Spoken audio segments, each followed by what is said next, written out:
तसं तर आता बऱ्याच जणी ना मला नेहमी एकच कमेंट करतायत की दक्षूचं ब्रेस्ट फीड तू बंद केलंय का. तसं तर हे प्रत्येक आईवरती डिपेंड आहे की तुम्ही तुमच्या बेबीला किती दिवस फीड करताय. तर आज आहे 17 ऑगस्ट, म्हणजे दक्षूला आजपासून 8वा महिना स्टार्ट झालाय, म्हणजे तो अजून पूर्णपणे 1.5 वर्षाचा झालेला नाहीये, पण त्याचं ब्रेस्ट फीड मी पूर्णपणे बंद केलंय.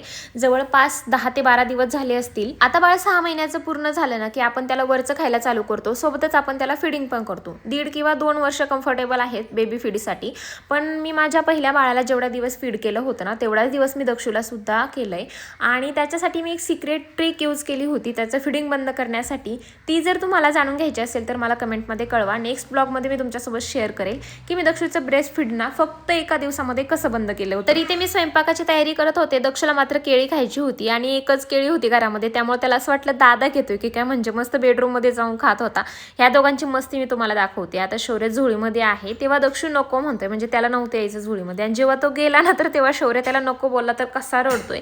आणि नेक्स्ट टाइम जेव्हा त्याने बोलावलं ना तर तेव्हा तो त्याला मारायला गेला. म्हणजे ह्या दोघांची मस्ती ना काही संपत नाही. आणि मग म्हटलं चला आता जेवण वगैरे तर झालंच आहे, रात्रीचे भांडे वगैरे घासून घेऊयात. आणि असा होता कालचा दिवस. चला भेटू नेक्स्ट व्हिडिओमध्ये, तोपर्यंत बाय बाय.